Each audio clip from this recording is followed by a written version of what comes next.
SuperTalk Mississippi media production. Jack Hoffman with Tico's Steakhouse. My dad started our legacy in Ridgeland in 1989, and I'm proud to continue it in Oxford. If you're craving a great steak, a warm atmosphere, or a strong pour, we've got your table ready. 2 locations, 1 legacy, Ridgeland and Oxford. Come taste the tradition at Tico's Steakhouse.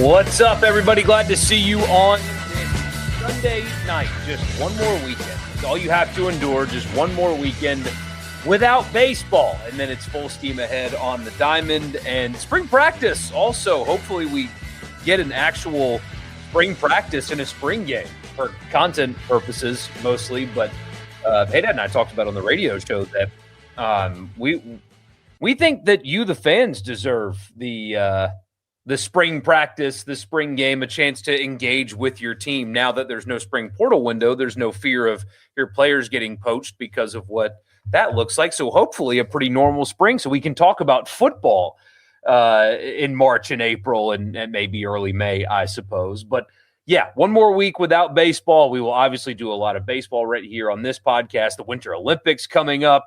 You've got the Super Bowl. Speaking of that, I will bring this to you guys tomorrow.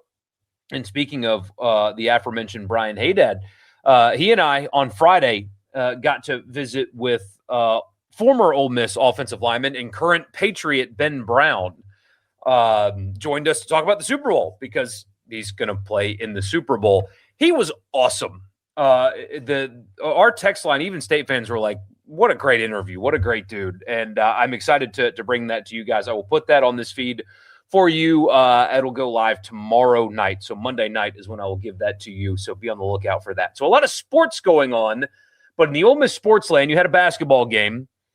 I mean, they played well, had a chance to win, had a chance to tie it at the end. Late game execution is just going to be the Achilles heel of that team, and that's why they're not going to make the tournament and why the season is otherwise a dud. But in football, Ole Miss picked up a wide receiver. So let's look at the room a little bit as a whole. They're losing a lot of production to the NFL, and then also Caden Lee off to Missouri. What does the room look like? And I'll tell you about their new player and things like that, and read some of your comments, and we'll get out of here on this Sunday night. I'm so glad that you guys are here on this edition of the podcast. My name is Michael Borky. Please subscribe wherever you get your podcasts. Just search Rebel Report and subscribe on your podcast feed and leave a rating and a review also right here on YouTube as well. Leave a comment, like all that good stuff. This edition is presented by Logan Smith Shelter Insurance, Home Auto Life Business. Home Auto Life Business. Logan Smith and his award-winning services will take care of you anywhere in Mississippi. He's licensed for the entire state of Mississippi. Give him a call. Even if you have auto insurance, even if you have home insurance, doesn't matter. It's worth the phone call. You might get a quote that you'll like, and I know you're going to get the services that you will like as well. 601-823-3500. 601-823-3500. Logan Smith, Shelter Insurance, Auto, Home, Life, and Business. Don't forget when you call him to tell him that it was me that sent you there. All right, so we actually knew this was coming because we have talked about this player before.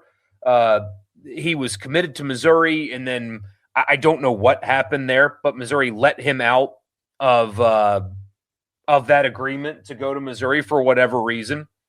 It happened right after Caden Lee committed to Missouri. I don't know if that's a 1+1 thing or not, but was committed to Missouri, was let out of that commitment to Missouri, and then the way it was reported was Horatio Fields is his name. By the way, Ole Miss should have a member of the all-name team entering the 2026 season. Horatio Fields is an awesome name. But a 4-star transfer. He was at Wake Forest on the same team with Deuce Alexander, actually, at Wake Forest. What a receiver room that Dave Clawson had there at Wake Forest. One of the most underrated coaches in the country during his time at Wake Forest. I can't believe he didn't get a bigger look, but I digress. He was at Wake Forest, transferred to Auburn. Auburn had pathetic offense and even worse quarterback play. He also got hurt just a few games into the season, hit the transfer portal, and he is headed to Ole Miss. The portal especially with Ole Miss's late, now even later, drop add date because of the ice storm, that there could be another straggler or two in the class. I think it would be beneficial for them to add a body, even another one on the offensive line if it's out there somewhere. And I think it would be beneficial to add another linebacker if it's out there somewhere for depth purposes for both of those positions. No frontline starters available anymore in the portal there. But this could possibly round out their portal class again. He's a 4-star receiver. He's listed at 6'2", 201. He is from Georgia originally. Again, he was at Wake Forest, then transferred to Auburn, and is now at Ole Miss. I think they're done at receiver. I mean, that's the 5th receiver that they've added in the transfer portal, paired with what they have coming back. And it's a really good late pickup. I mean, there are very few guys with his talent profile available on – I guess he committed on January 31st. I know it was in the works before that, but let's just, for the sake of conversation, very few players with his talent profile available on January 31st to pick up in the transfer portal. So if you're adding a late player and it's a 4-star transfer with experience at the Power 4 level, it's a great addition regardless. There's just guys like him are just not in the portal anymore. They've already found their homes, are already enrolled in school, and sure enough, Ole Miss was able to get him. So on the surface, just from that perspective, a great pickup this late in the game. But I'm fascinated about the wide receiver position for this team. There is a whole lot of potential. I think that's going to be the word that we use this offseason is potential. And look, I mean, there was a lot of that going into last season too. A lot of people talked about Dejon Stribling. It took him a little bit to kind of get going, but once he did, you saw what everybody was talking about. And then Trey Wallace was not him specifically, but Penn State's weapons were like the butt of jokes. Like people were blaming the receivers and stuff for Drew Aller's struggles, and he came to Ole Miss and was an exceptional player. I don't know exactly where he's going to go in the draft, of course, but those are two guys that had similar resumes to what Ole Miss currently has, either returning or bringing in from the portal, and look at what they became. But losing those two guys is really significant. By the end of the season, you guys know it. They were spectacular, especially in the playoffs, and losing them really hurts. But I love Deuce Alexander's game. And he is somebody that I think now with Stribling and Wallace out of the way, it's a bit of a crowded room at this point. But I love everything about Deuce Alexander's game, the sure hands, the route running. But my favorite part and what I think is his best strength is how he tracks the ball in the air and the way he is able to position his body and fight with defenders without pushing off and generating offensive pass interference. His body control is outstanding. And I think that there was a period of time this season, it's like the first half of the season, he was the best receiver on the team as Stribling and Wallace were coming on, and him returning. I mean, so much focus is on Trinidad, understandably so, Lacey, understandably so, two elite players. But I think the retention of Deuce Alexander is going to be something. And he had a lot of suitors, right, for a lot of money also. And as you can imagine, at least one other SEC school, I know of more than one, but at least one made a hard push at him. He's going to be a guy that we'll look up 9 months from now and think, man, we didn't really talk about him enough going into the 2026 season, being a player that they retained and had to fight off schools for through the coaching transition. I'm just a huge fan of his game in so many different ways, and I think the increased role is just going to shine a spotlight on how talented he really is. Big fan of his. Also returning, you guys know Caleb Cunningham. There's a lot of conversation about him this offseason. I am in wait-and-see mode. We will see. I know he's super talented. I know a lot of people are talking about him. And I'm not going to say that he's going to be bad either. I'm not doing that. It's just I'm in we'll see mode, whether or not Caleb Cunningham's going to take that step forward and be a guy for Ole Miss. But he's got the talent profile to do that right now. You've got a couple of 4-star true freshmen coming into, I guess maybe they both redshirted, So they'll be redshirt freshmen going into this year for depth. But returning, that's kind of what you got at wide receiver right now. There's a lot of people that are suggesting that Caleb Odom play wide receiver, and I understand why. Frankly, I think tight end's his future, and also he needs to be a lot more consistent catching the football if he's going to make that move to wide receiver anyway, or if he's going to get primary tight end 1 snaps anyway. I think he needs to stay at tight end. That is, I think, where his football future is. And again, he's got to get more consistent at catching the ball if he's going to play, all of the snaps, regardless of whether it's at wide receiver or at tight end. But again, my non-ball knower brain thinks that his future is at tight end and not wide receiver. But again, that's another we'll see situation. But in the portal class, again, there's a lot of potential here. And there's only one football to go around, but as you guys know, Trinidad Chambliss is one of his biggest strengths is spreading the ball around. That's what he does so well. You'll go look at the game logs. You have games with 8, 9 receivers catching passes. He really distributes the football. So a lot of mouths to feed in the receiver room, but that's okay, especially when you have a quarterback that doesn't hyper-focus on one guy in an offense that I don't think will hyper-focus on one guy either. Spread the ball around was so beneficial to this team, and you've got a quarterback that's willing to do it. But a lot of people really like Darryl Gill, the Syracuse transfer. You got 2 Syracuse transfers on this team. They had really bad quarterback play after Angeli got hurt. The quarterback there, he got hurt in week 4? Let me confirm that. But lit up Clemson, and then he got hurt in week 4. They won at Clemson, and he had thrown 2 touchdowns and 245 yards when he got hurt. But after that, quarterback play at Syracuse just kind of fell off a cliff. So it's hard to gauge, like, if you just look at the raw numbers of these 2 guys, how good they actually are. But, I mean, sometimes this is an elementary explanation, but when you look at programs that want these players, when Gill was wanted by Ohio State and Oregon, when you look at especially what Ohio State has and what they put out at wide receiver, if they want the receiver that you got, that's probably a really, really good sign. So I think you can almost, maybe I'm wrong. I mean, it's January. Who knows? So much has to happen. But part of me thinks that you've got your 2 outside receivers in Alexander and Gill already penciled in based on, how much effort they put into Gill and how much it took to retain Deuce Alexander. The other receivers, I mean, Jonte Cook, he was at Texas. He was also at Syracuse. Had a string of really good games in the middle of the season there as well, did Cook. He's got a super high ceiling. Does Jonte Cook? He's only a 3-star transfer, I think, for a reason, though, but he was an elite high school prospect. Cam Miller's young, but he's got the Winston Watkins profile. I think they are basically a 1-for-1 trade. And he's coming off of, I mean, he's young, is Cameron Miller. So you've got a lot of time with him as well.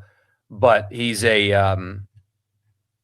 somebody that, again, I think is kind of like a 1-for-1 with Winston Watkins, but we'll see. And I don't know where the other guys fit. I don't know where Isaiah Spencer fits, the Virginia Tech transfer. I assume also outside receiver, considering his body type. I don't know where he fits. But there's potential here. You already know what you have in Deuce Alexander, but there's potential with Gill. There's potential with Fields. There's a lot of potential with Jonte Cook if he can kind of get it together. There's a lot of potential with Caleb Cunningham as well. So that's a fascinating position. There's a lot of upside. There's a lot to like about what they have, but there's very little proven at Ole Miss, which is okay because Ole Miss has proven in the past that you don't need to be proven at Ole Miss in this offense, and it's the same offense, although a different play caller, has shown that they can utilize talented receivers, and I think they've got a group of them, but it is a very fascinating position this offseason, and we'll talk about it a lot. But late, very good ad for Ole Miss at the wide receiver position. A lot of talent in that room. We'll see who can emerge. Glad you guys are here. The podcast is brought to you in part by Priority One Bank. They make you their priority every single day, literally every day. They have a great online banking platform, local loan servicing and decision-making, 16 locations scattered across the state of Mississippi, one right down the road from me. I'm going there often because I feel like they actually do what their name says, and that's make me a priority. So bank with me at Priority One Bank. Also, Advantage Business Systems for all of your Mississippi office technology needs, absms.com. Greetings from Alabama. So cold. Man, it's cold here too. It was a lot colder yesterday. It was a lot colder yesterday. Hello from the Palmetto native. Good to see you, Jeff. Glad you're here. The former Wake Forest receivers and Syracuse. Yeah, 2 from Wake Forest, 2 from Syracuse. Although one of the Wake Forest guys took a stop in between, but still. Hope everyone's staying warm tonight. Had a pipe burst outside, fixed now. Yes, that saw some pictures and stuff. Oxford and North and kind of Northwest Mississippi finally starting to get some relief, although not everybody has had power restored. Obviously, the campus still closed for another week as they just get everything in order, get power lines back on, clear trees, things like that. I haven't looked at the weather yet. I hope the outlook of that is good because might rain a little bit Tuesday. But yeah, highs all in the 40s or 50s all week, and into next week you're getting into the 60s. So that's a really good thing. No crazy precipitation, nothing like that. I love to see that because that'll help a ton in the restoration efforts and stuff like that. What would you say the ceiling floor is for next year? I would say 7-5 or playoff champion contender. Think hard schedule means very high variance. Yeah, the schedule is more difficult for sure. Their floor. Okay, that's a tough question to answer because I think this roster with what they have retained, right, and adding the number 2 portal class, I don't think, barring injury, right, there's always nuance to every conversation. So I don't think 7-5 is an acceptable result for this team. That doesn't mean it's not their floor. Of course, I think that is their floor. Maybe a 6-6 floor, like worst case scenario, but there'd be no excuse for this roster with what they return, what they have at quarterback, again, barring injury, knock on wood. I don't think there's any excuse for that to be that's not a 7-5 roster at all. And that would be, to me, an inexcusable result. And it would cause you to question what you have at head coach, barring catastrophic injury and things like that. And yes, the ceiling is playoff conference championship contender. When you've got a quarterback, assuming he's back, and I think he will be, when you've got the quarterback that you have, the running back that you have, even with the losses, the defensive line that you're going to have, especially the secondary that you're going to have, possibly the best kicker in the country, there's no excuse to, or there's no reason to not think that they can't compete for everything that they just competed for. A quarterback like Trinidad Chambliss being on your team means that you are in every single game that you play. And pair that with a running game, then you've really got something. So, yeah, I think that's a pretty fair one. Wish they had Stribling and Wallace back for one more year. No kidding. Biggest portal pickup so far, Crawford. That's a great selection. I think the most important portal pickup that they have, or that they need to have, is whoever is going to play tackle. And whether one of them is Davis, who's still on the roster, or I say still on the roster, is returning to the roster. Whoever is playing left and right tackle, whether it's 2 portal guys or 1 portal guy, that is the most important portal pickup that they have. The biggest on paper, though, let's see, the biggest on paper portal pickup I think Crawford's a really good pick for that, actually. I mean, Keaton Thomas at linebacker. We can make people roll their eyes and say Luke Farrelly, but that team was missing a Jay Crawford last year. Austin, good to see you, man. Yeah, we're doing well. I'm glad to see that you're back, and I assume this means your power's back. So glad that you're safe and all that. The transfer linebacker from Clemson can transition to SEC play. I think he's someone the Rebs can build around. Definitely think it's an upgrade. I think it is an on-paper talent upgrade. I do. What's up, Michael? Best in the business? I wouldn't say that, but I appreciate you. I appreciate you. You say 9-3 is the floor. I disagree. I mean, with that schedule, there's no way that's the floor. Now, you could say 9-3 is the lowest acceptable result, and we can have that conversation. But the floor for this team, no way. It's lower than that. But acceptable result, different conversation. John David Baker, so the biggest question mark on offense for you, he runs the same scheme. We just need to see the play calling work on the field. Luckily, you do have a 2-year sample size, albeit at a different level, that shows you that he can do it, right? It's not like he's a first-time OC. That would be concerning. I wouldn't have supported the hire if he was a first-time OC, but him going away, branching out, doing it on his own is a very encouraging thing, and doing it well also is a really encouraging thing. And he's never coached with the weapons that he's got on this team as well. And part of me wonders, and we'll get the chance to talk to him eventually. Of course, I'll bring it here to you guys, but I would love to know how much he absorbed during the playoff run. I mean, he was heavily involved, as you could see. He was physically heavily involved. How much did he absorb, and how much did he learn through all of that would be a very fascinating answer. I hate my school, man. The great, glorious Dabo Sweeney has enlightened me. We should all be ashamed to associate ourselves with the Ole Miss logo. We are so rotten. How can anyone take him seriously? Austin, I know you haven't been here. We have talked about it a good bit. I said it then. I'll say it now. Those kind of stances are easy to make in late January when you can't lose a game for months. But the second you go to Baton Rouge and they beat you down, nobody's going to care if you took a stance against tampering back in January. They're going to wonder, why didn't you? So,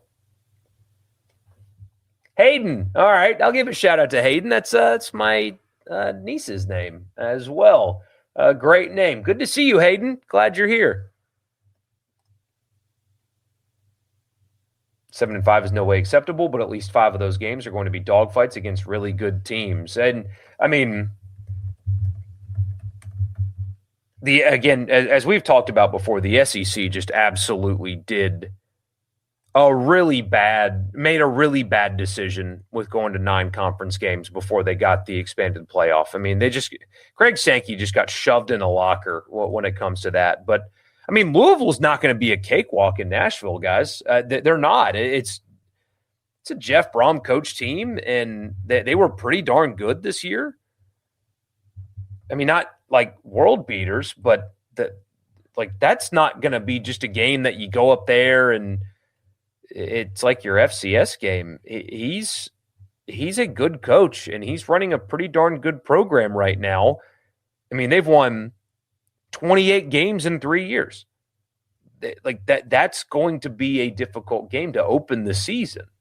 But yeah, LSU is going to have all the emotion tied up into it. You got to go to Austin. You got to go to Norman. You got to go to Gainesville. And then, I mean, Vanderbilt, who knows what they'll be without Pavia. I think that's not, the old school Vanderbilt, though. I think that's still a tough out. And you still are hosting Georgia, Auburn with the new coach. It's not easy at all. Not at all. Is Farrelly set to be on the roster next year? Yeah, no problem. No, that's no problem at all. He'll be on the roster. He will be. It would be so cool to win the SEC, as long as it didn't hurt them in the playoffs. But yes, to be able to hang a banner would mean something for that program for sure. Like Pete and coaches hitting the recruiting trail. It's what you got to do right now. That's what you got to do right now. The safeties that got impressed no CUSA route. I do like them. I think the secondary is where they did their best work between Crawford, Joseph, and Aguero. And then, you've added guys with SEC experience with Denson and then Mitchell, the state transfer, which I don't expect him to play a whole metric ton. But adding them into the room, I guess corners and safeties, maybe they use different rooms. I don't know. But with Braxton and Kite returning as well, you've got a lot to like in the back. I think that's where they did their best job, is in the back end of the defense in the transfer portal. That's the group I like the most. That, and frankly, I love the running back room right now with what they've added behind Lacey to give him. He doesn't need to be here. There are certain games where, let's see, game log.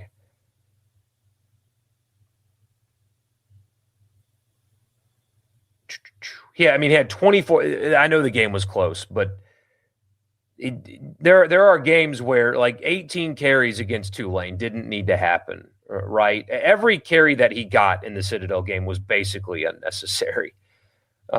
He certainly didn't need to be playing in the second half of that game. Stuff like that. Just games where you're winning comfortably, that you can give other guys a snap or two and give him a break here or there. It would be very valuable for this team for a lot of reasons this year. So I love the running back room. What happened to the kid that signed a quarterback that went on a mission trip? Is he still coming to Ole Miss? I have if it's a high school recruit, I have no idea what you're talking about. Just, I'll be honest with you. I have no idea. I know I probably shouldn't have that as my answer, but that is my answer. Even though the schedule is harder, you can only see Texas and Georgia's possible losses, and you think they beat Georgia. Never beat Ole Miss and Oxford. I respect your optimism, but there are more than just 2 possible losses on this schedule. John Summerall coached Florida team. I know it's early, but, you've got the big emotional LSU game, and then a week later you're in Gainesville. That is most definitely a possible loss. LSU spent, who knows how much money, but they spent the most money on their roster than anybody in college football. That's the most expensive roster in college football. That's a losable game. Without a doubt, that's a losable game. At Oklahoma's a losable game. Almost lost it a year ago. So Missouri's not going to be a joke sandwiched in between 3 road games. So this schedule's tough. Now that we have 2 years of sample size, do you see Eli Manning getting in the Hall of Fame at this point? Yes, I do. I do think he will get in. Can't wait to talk baseball. I'm excited for that one. I am excited for that one. Good offseason question. Does Dart eventually get his jersey retired? So, John, my stance on jersey retiring is that they shouldn't happen. Because the amount of players to me that deserve a recognition like that is greater than the number of jerseys you actually want to eliminate from your team being able to wear, if that makes sense. So I would do Ring of Honor. I wouldn't retire jerseys. I think Ole Miss needs a Ring of Honor. And the fact that they don't have one, and you've got an entire press box with nothing but just kind of like that ugly home of the Ole Miss Rebels on it, and there's nothing else on it, that they need to do a Ring of Honor. Why is Deuce McAllister, for example, not memorialized on your stadium? He needs to be. There's no reason for him to not be on your stadium somewhere. So I would get rid of jersey retirement altogether. It's too late now. You can't unretire jerseys, but I think what they need to do is a Ring of Honor. You go into the Superdome and you see names literally all around the top of the Superdome. That's what needs to happen in Vaught Hemingway Stadium. and you do something outside of it as well for them. Like at Ohio State, it's called the Buckeye Grove is what it's called. But for every consensus All-American, they plant a Buckeye tree outside of the stadium for that player. Something like that in a Ring of Honor needs to happen because there are so many players like a Deuce McAllister that need to be memorialized in that stadium that currently are not. And I think that is a mistake that they need to fix. Is the SEC in trouble with Greg Sankey? At this point, we have to ask that question. He has way more power than we know about, and yet doesn't seem to properly use it. Yeah, I mean, the TV deal is uninspiring. Frankly, the fact that they just got completely shoved into a locker about this playoff deal. You're the most powerful man in college sports in a time where college sports is descending into embarrassment. And a lot of that has to do with your conference. I mean, the Kiffin thing was your conference that you just let happen. I mean, that commissioners of the past wouldn't have let it go down publicly like that. Now you've got Alabama playing a G League player. And maybe there's nothing that the commissioner can do about that. There's probably not, but there's so many things that are happening in the SEC. Football's losing its grip on the sport. You have an underwhelming television deal. You got shoved in a locker on the playoffs. Bad PR. It's just like what is the league office doing that is benefiting the league right now? I think that's a fair question.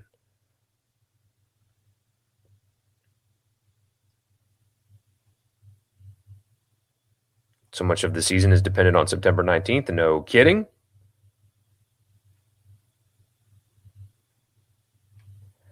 Our friend Benny says, y'all are in for a rude awakening. There's literally 0% chance we go 10-2. Benny, do you want to rewind to last offseason's predictions? And do you want us to pull up your comments about what you thought last year's team was going to be, my friend?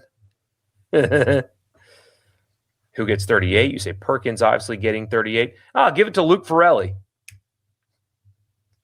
Give it to Farrelly. Perkins or Will Eccles? Perkins or Eccles? He had no pushback on the whole Notre Dame auto. But yeah, forgot to mention that too. Notre Dame just getting preferential treatment, and you just allowed that to happen? Any real concern on the tampering stuff? Not for this season, no. I mean, I really... Until you're given a reason to be concerned, there's no reason to be concerned. And you have not been given a reason to be concerned yet. So LSU has always spent more, and it may take Kiffin more than a season to make that team work, get them early. I do think the location on the schedule is beneficial for Ole Miss.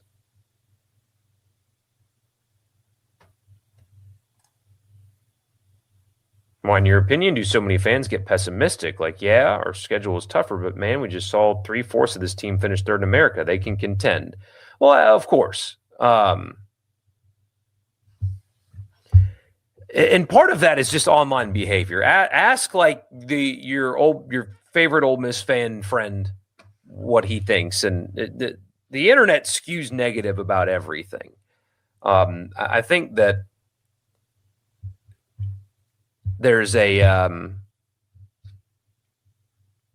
fan base right now that is, I mean, thrilled with the current state of the program. At least they should be. Don't even know if the offense will be successful. That was a guarantee with Kiffin, yeah, except for in 2024 and in 2022,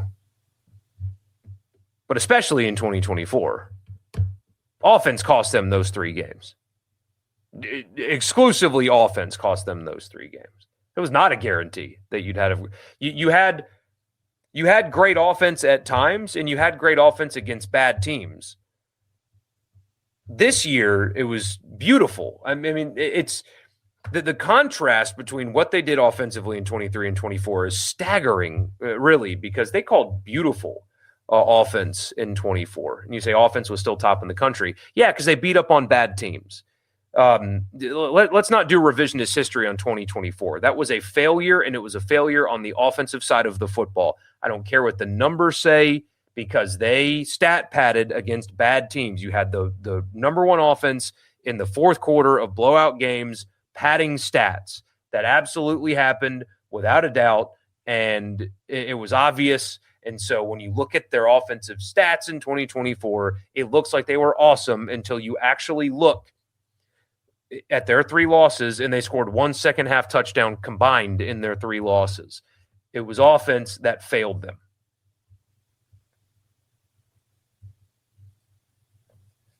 Football's hard and high variance. Sometimes you win close games. Sometimes you lose them. Yes. But that is what helps in that, though, what I mentioned before. Quality quarterback play. You'll be able to run the football, and you'll be very good on special teams. Kicker and punter back. That will help in those close games, right? That can reduce some of your variance, but you're absolutely correct. Absolutely you are. So anyway, I gotta go, guys. I am exhausted, just to tell you the truth. I gotta go to bed. I know it's like 9:30, but I am beat, and so I'm gonna hit I'm gonna hit the hay. The Ben Brown interview, I'll bring it to you tomorrow. He was absolutely awesome. You guys, I mean, in a 10-minute interview, you guys will come away being quite proud of your alum. He was awesome. So I will bring that interview to you guys tomorrow night, and then we'll be back live on Tuesday. So really appreciate you. Talk to you guys on Tuesday, but be on the lookout for that Ben Brown interview because he was exceptional. And I will see you guys. I'll see you then. A SuperTalk Mississippi media production.